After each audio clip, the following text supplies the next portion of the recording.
First, I wanted to thank you guys for being here and let you know that we really enjoy being in El Salvador, and we enjoy the coffee in El Salvador. We've been working with El Salvador for the past 6 years, and the relationship has been growing year on year. Furthermore, what I really wanted to do is thank the people of PRF for all the support they're providing and the efforts they're putting in to make this happen. Honestly, we prepared this presentation after having a conversation with the people of PRF, because this is a very important subject to be discussed with people involved within the ecosystem of coffee. There's something that's worth mentioning, is that a lot of times there's a negative feeling tied up to the middleman. And in our point of view, there is a huge importance for a middleman, and a good middleman. A lot of producers, you know, every single one of us lives in his own bubble in a way when you're working. The buyer has his point of view, and the producer has his own point of view. We thought that this presentation will just give a point of view of the buyer, whether it's a roaster or an importer. And we think it's super important for the producers at the countries of origin to understand the point of view of the buyers.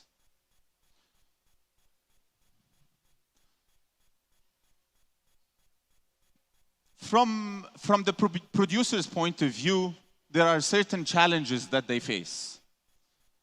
One might be related to the buyer identification. If you're a new producer and you're trying to identify new buyers for your coffees, it can be challenging. An example of that might be that an existing buyer might have an existing relationship with some of the producers of this specific origin.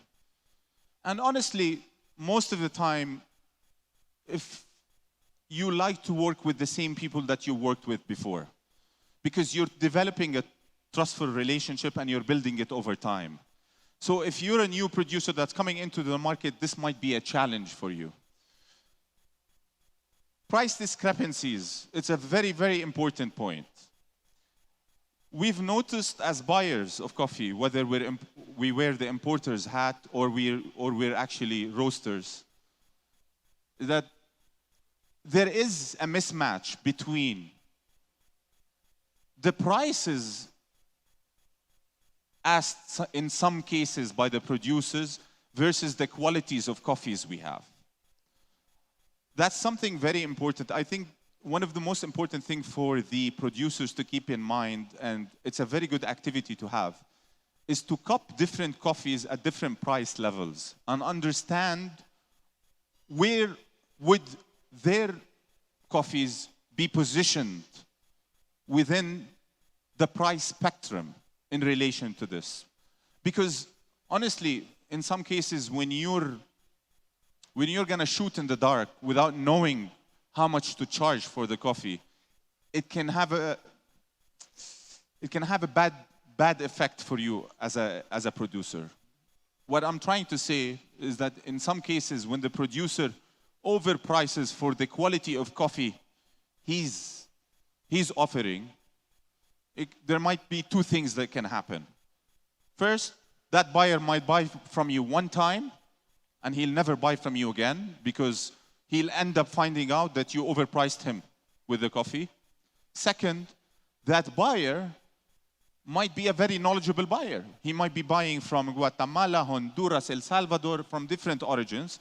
And when he cups that coffee and he understands the flavor notes of that coffee and the grade of the coffee and all of the above, when you overshoot the prices, he might think you're not serious about what you're doing, or you're trying to take advantage of him.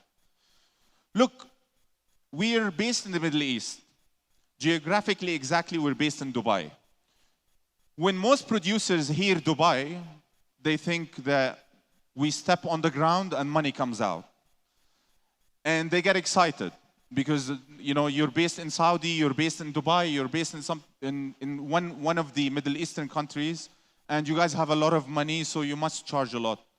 It's super important to keep in mind that every market has its dynamics, and you as a producer have to understand that. And in our point of view, the producer should look for diversification, because different markets have different appetite, and different markets have different cost structures associated with it.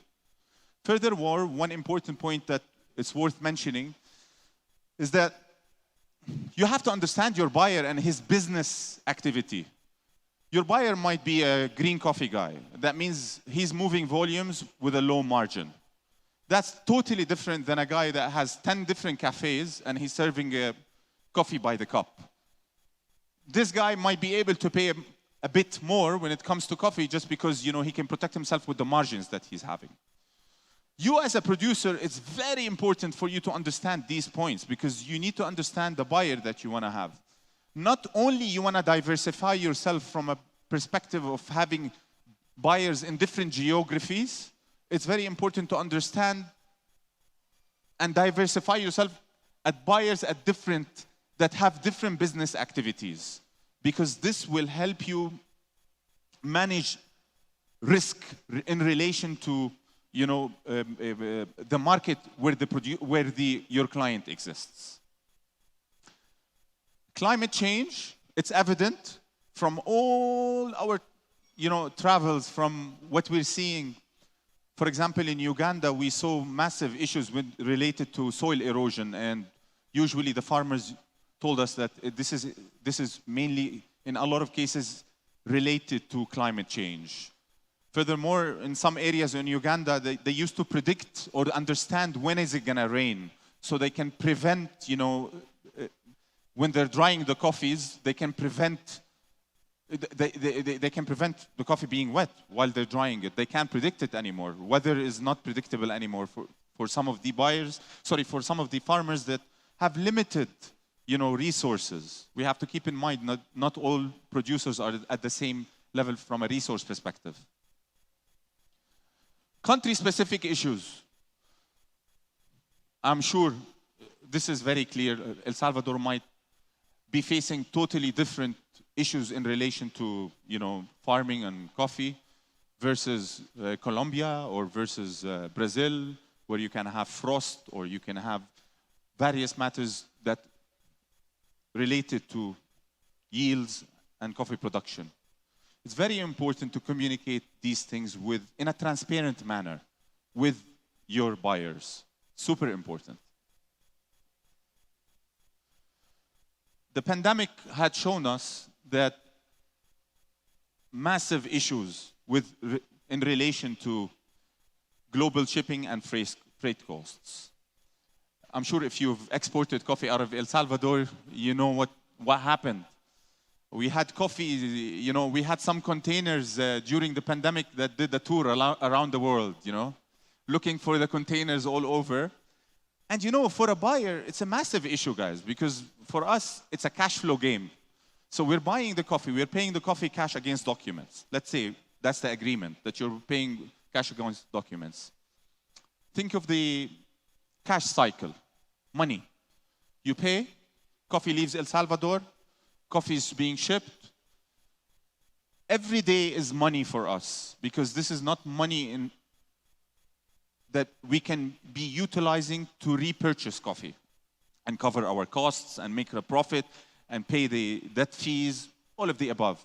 So imagine, instead of taking 2 months to receive the coffee in Dubai, it's going to take you around 6 months.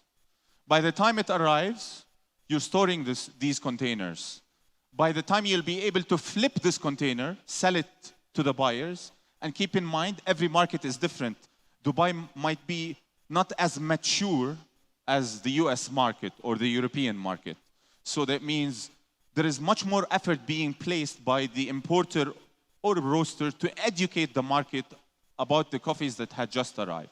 So it can take up to a year, year and a half for you to flip your money as an importer, if there are delays in relation to global shipping and freight costs. So all of these, you as a producer, you might say, I'm done. I delivered the coffee to the port and that's it. But I think it's super important for you to understand that the most important thing for you is to be able, for your buyer, to be able to sell this coffee as fast as possible. Because selling this coffee as fast as possible, that means you have created enough demand for your coffee in that existing market and you have sold it at the right price. There is a sweet, I call it the sweet spot. There is a sweet spot in terms of price that you have to hit as a buyer. It has to be a win-win. The buyer cannot use the producer by paying so little, but at the same time, the producer have to keep in mind that if you want to build a good relationship with the buyer, you have to have a long-term point of view about things. And having a long-term point of view about things, meaning you have to have the best interest for the buyer in mind. It's very important because we've seen it happen. Buyers from Japan or buyers from Korea will pay double what the price that buyers from other countries will pay. Yes, you might sell them this year, but you have to understand, is this business sustainable? What mainly you should be looking for is sustainability in the business. Doesn't mean you don't sell to other people and take advantage, but you want to diversify. And if you believe that the guy in, the buyer in Japan paid X plus 10, doesn't mean everyone can pay X plus 10 for two reasons that I've mentioned previously. One can be related that he might be selling by the cup. Second, he might buy it from you this year and never buy from you again. So you have to keep these things in mind and you have to have a specific strategy when it comes to selling. We've seen as well growing container delays at ports. I'm sure anyone that imports understands how many times it can be rolled over. Events such as our friends in Egypt can explain to you, the Suez Canal got blocked by one container ship and delayed shipments by a week. That's money for the buyer because his money is, because that means his coffee is delayed. Overall concerns and implications, containers could be held for months with no update. Again, we have examples of countries that they have issues with the dollar and the country itself doesn't have enough dollars, so the containers get stuck on the port and they're not released because there's not enough dollar and the inflation is happening in countries. So you face these challenges in some locations. I don't know, but I have a live example of this. Rising interest rates and finance costs. We're going to see a lot of this now. The more interest rates increase, the more you're going to face difficulties in this. We're going to have a lot of difficulties. I'm sure you know of someone, a mill or a processing mill or an exporter who's overstretched himself with debt. And right now they're at a position where they cannot pay the interest in relation to the debt they have. I have a live example right now of a container of ours being stuck with the producer gave it to the mill. The bank has seized the mill because the mill is not paying the interest rates that it's supposed to be paying and we're stuck.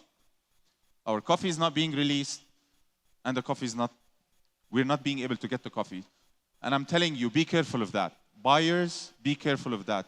Producers, be careful of that because sometimes you might not know the financial situation of the exporter or the mill that you're providing the coffee to. It doesn't mean that someone is trying to cheat the other, but it happens. It's part of the business. And who's taking all of this risk? Most of the time, it's the middleman. And that's why I'm saying in some cases the middleman is taking a lot of risk and they're doing a big job in relation. Obviously, I'm talking about an honest, transparent, and a hardworking middleman, not someone who's trying to take advantage of someone. It's very important to keep these things in mind because we have to, as an industry, we have to understand that as an ecosystem, we have to grow together. We can't have, these negative implications in trying to think that because he's a middleman, he's not a good, the producer wants to directly deal with the roaster, or the producer directly wants to deal with the importer without. In some cases, it can't happen. In some cases, it can. But in cases it can't happen, find a good middleman to deal with. As simple as that.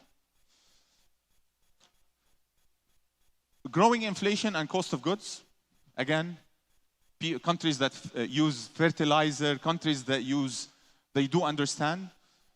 And look, any buyer would understand that. From a producer's point of view, you definitely have increase in cost, like everything else is increasing in cost. And the buyer does understand that as well, because his costs are increasing. Last year in Dubai, even though it's an oil-producing nation, when I was reviewing the financial books of the end of the year, our cost of petrol increased by 80%. 80%. So imagine the producer in Brazil or someone else. So unfortunately, when it comes to the inflation, it can be country specific. Well, honestly, nowadays what we're seeing, it's all across the world. We're seeing this happening. Rising coffee bean prices and supply costs. This is another issue in relation to the financial challenges. Increasing logistical expenses. We faced that during the pandemic. I'm sure whether you're a producer or a buyer, understand that. Some solutions to challenges. Roasters must be flexible and agile. Roasters must adjust. That's our point of view. Must adjust to the challenges that the producer or the farmer is being faced, or whether it's an exporter.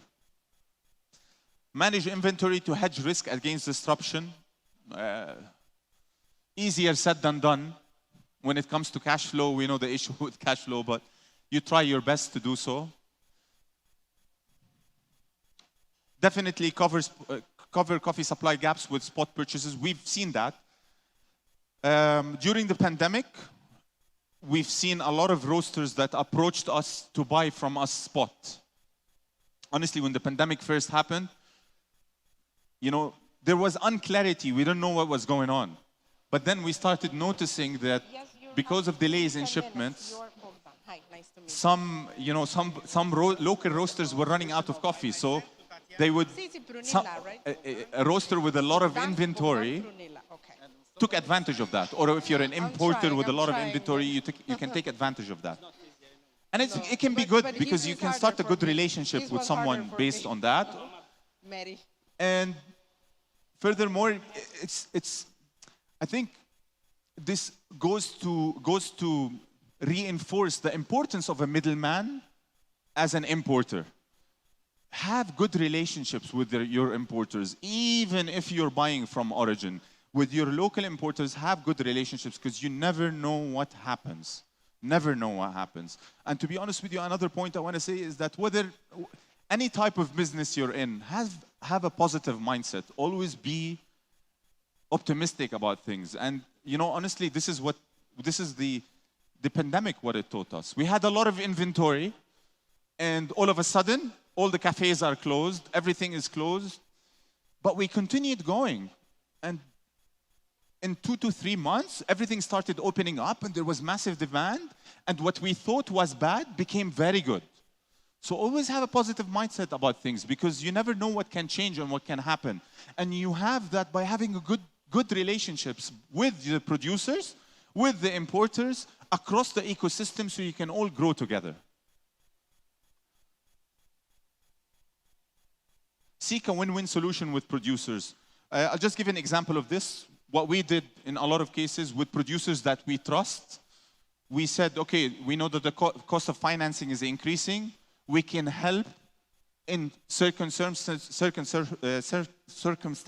that we can help in financing buying the cherries. We can work with you guys because we understand what's going on in the market. And in some cases it can work, and in some cases it can't work. Maybe the coffee that you experimented with might come back not as desired from a profile perspective. But look, that's the risk you take with, and you go in as a partner with the producer to do so. Thank you for listening. And if you have any questions, please feel free to ask.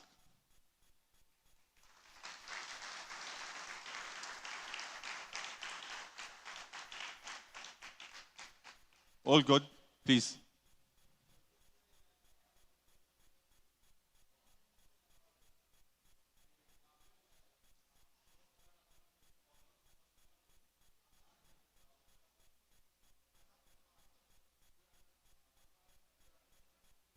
I can't hear.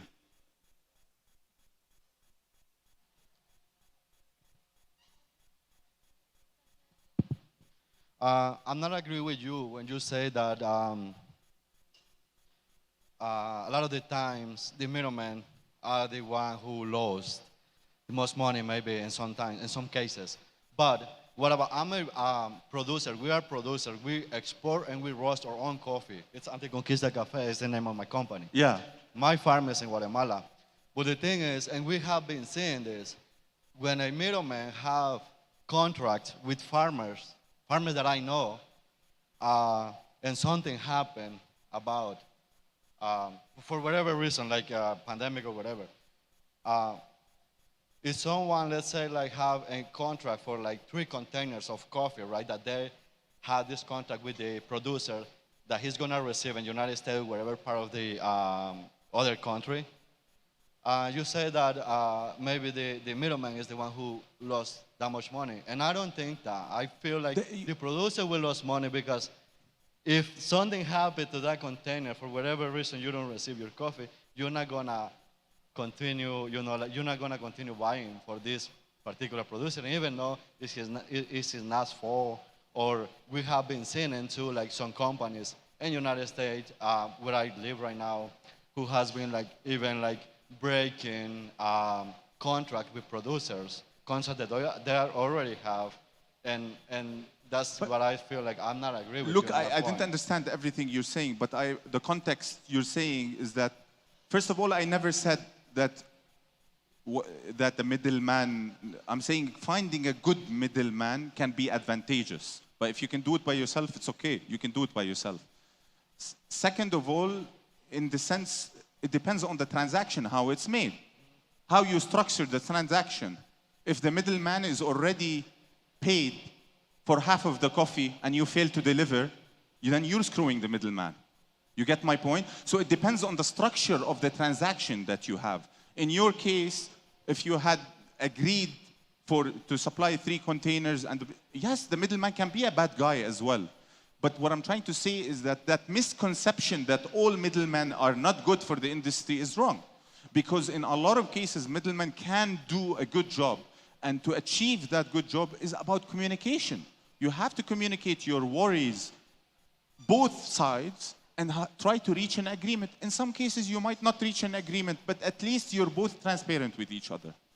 That's what I'm trying to say. I'm not sure if you misunderstood me, but I never said that the middleman is is always right. Definitely not. Yeah, so what I feel like about like most of the middlemen is like when I talk with them, for whatever reason, they don't see the point like for a farmer, that one farmer actually, like have been take care of this plant for this product for like 9 months already when we start like picking off at the end of the year, right? So they are like really, really putting all this money in their product, and that's what I'm saying, that I feel honestly that the producer are the one who really lost the most money in this particular point. Which point? Sorry, I don't understand. Which point? The point if this producer is growing coffee for this particular middleman. What if the middleman paid you half of the amount already and you don't deliver? Yeah. Then who's screwed? Excuse me? Then who's screwed? If he paid you half of the money already to help you produce and you don't deliver. If we broke the contract, that this guy is already like taking care of this coffee. So who's at fault if you don't deliver? your production? Who's at fault? The middleman who paid you? It's not the fault of the producer either. Huh? It's not the fault of the producer either. I don't understand. I really don't understand your point.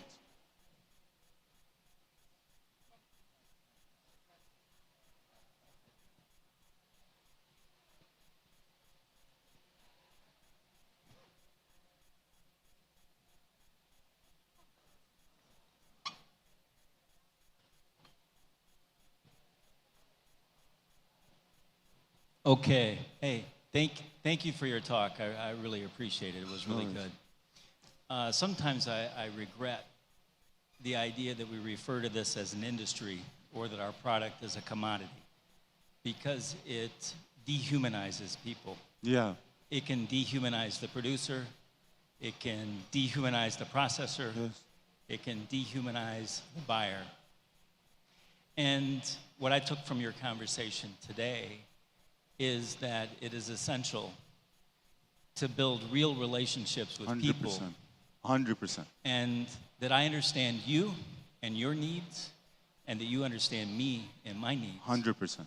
And if we develop a true relationship, a meaningful relationship, then we can all achieve the goals that we want. With a positive intention. That's it exactly. And this is the point. Having the right positive intentions for the relationship will create a long-term lasting relationship. Whether it's with a middleman or without a middleman, or it doesn't matter. Thank you.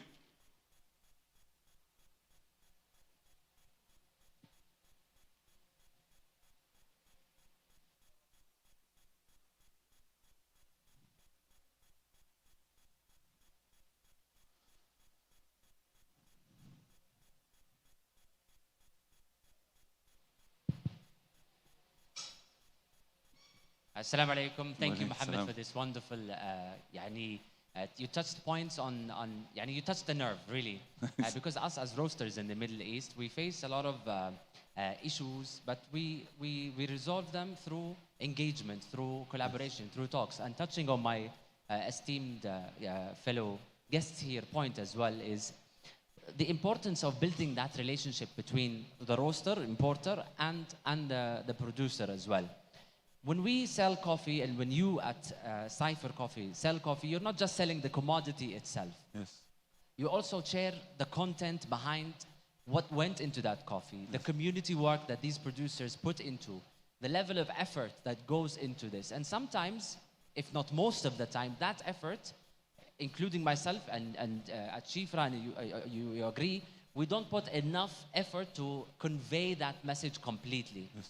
And this goes sometimes to the lack of information that we might receive from producers or exporters at the same time. 100%. This could be what community work, what charity work, what sustainability work that goes into the environment as well as the surrounding community. 100%.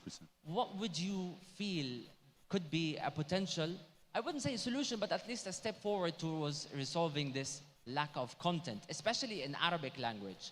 So there are 3 languages that are dealt with here: Arabic, English, and Spanish. Exactly. Yeah. So how do we go about addressing this? Thank you. Honestly, in our case, thanks, Osama. In our case, what we try to do is try to extract as much information as we can from the producers or the exporters who's helping us getting this coffee to our, in order to reflect the message of the producer or the principles of that specific producer to the market we're in. We put so much effort, Osama, honestly. And this is also from, I can talk from our side, you know, as a buyer, like the buyers, to translate, to talk about, to give the story of the producers. We put an effort to promote these specific producers. And that has to be taken into consideration when it comes to the relationship. That's you touched the point that's super important, because, you know, it's very important that, yes, the producers are doing a lot of hard work. Yes, the exporters are doing a lot of hard work, but we're also doing a lot of hard work. We're putting a lot of effort to promote these producers, to put, in so many cases, we're extremely transparent, saying, the qualities of the coffees, the profiles of the coffees, the altitude, the name of the producer, everything in related to this producer. And that has to be valued by the producers. The same way we do value the relationship with the producer. Does that answer your question? Please.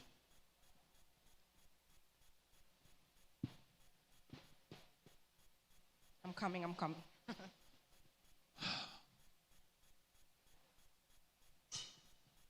So, I mean, the only note of caution on being a buyer with a producer is to know that the producer comes from a perspective of having been exploited for hundreds of years. Yes. And so even though your intentions are good, and they may be forward, and they may be intentional, it actually has to go just a little bit further. Yes. And so if people react in a negative way, it's only because of the history that they've had. Yes. And it's not about you in this particular circumstance, Yes. but against many that were before you. Yes, I agree 100%. Coming from the Middle East, we do understand the effects of bad treatment, previous and present.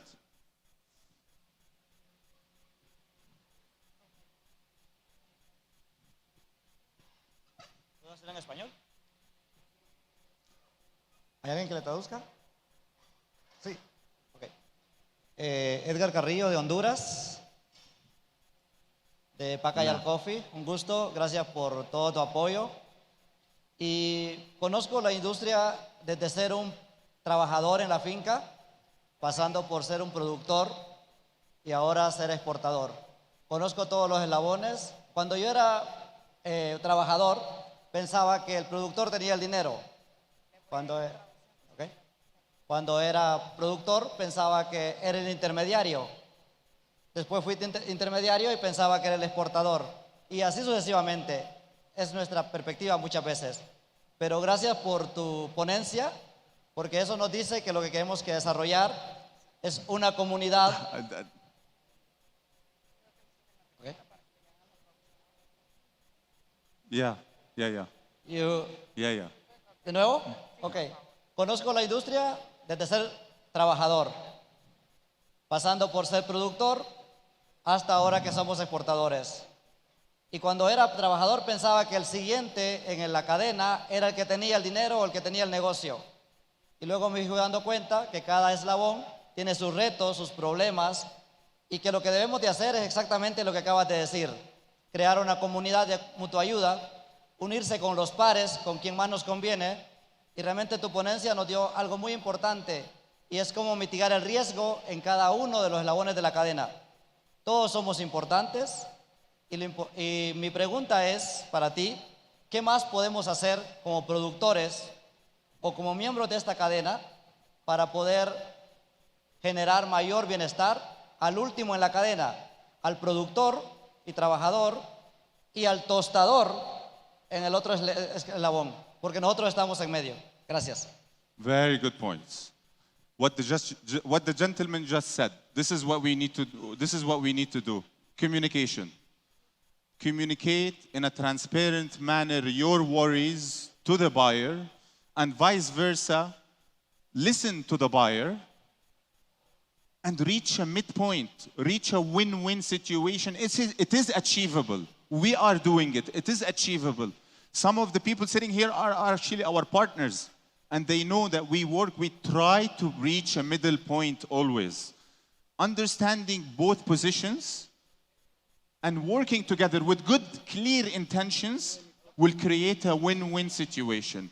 Having a long-term view on a relationship will always beat having a short-term view. Always. I am 100% confident of this. Because when you have a long-term view, you look at things from a longevity perspective. And to have longevity, that means no one side is screwing the other side. That's my point of view. Because, and I just want to make it very clear, the effort being placed by the producers in the industry has to be taken into consideration. But coming from a buyer's perspective, also the producers have to take that into consideration, because whether it's a buyer or a middleman, importer, or an exporter at your country of origin, they should be compensated emotionally and economically for the effort they're putting in. And the best way to reach that is communication, and I deeply believe in it. Please.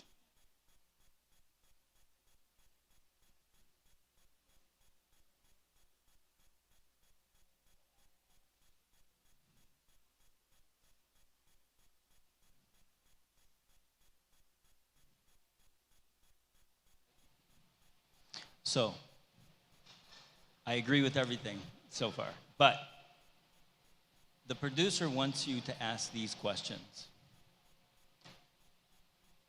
Can you feed your family? Can you pay your workers properly? Are you giving them enough money so they can do 4 fertilizations and the proper pruning? Can they make a profit at the gate? Not FOB, at the gate. And if you have this conversation every time with a producer and they say, see, then they will know that you care. 100%.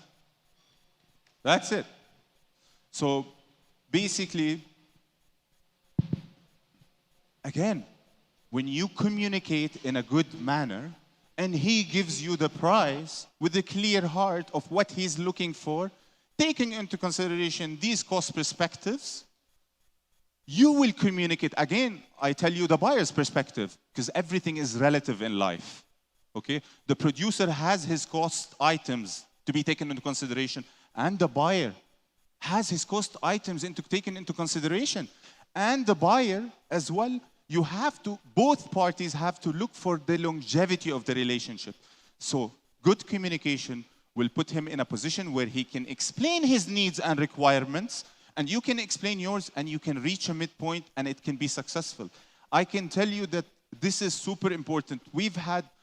I honestly tell you, we've had relationships for the past 6 years, and we don't jump around from one supplier to the other. Oh, what's the best price? No, give me that best price. No, we work with the same supplier, and we try to explain to them our requirements and needs at the prices we're looking for, and we get together to make it happen. That's what we're trying to say.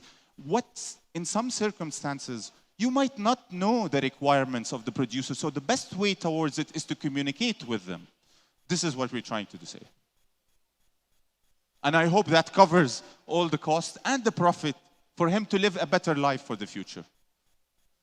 Thank you. Any more questions? Thank you so much. Appreciate it. Thank you. Thank you.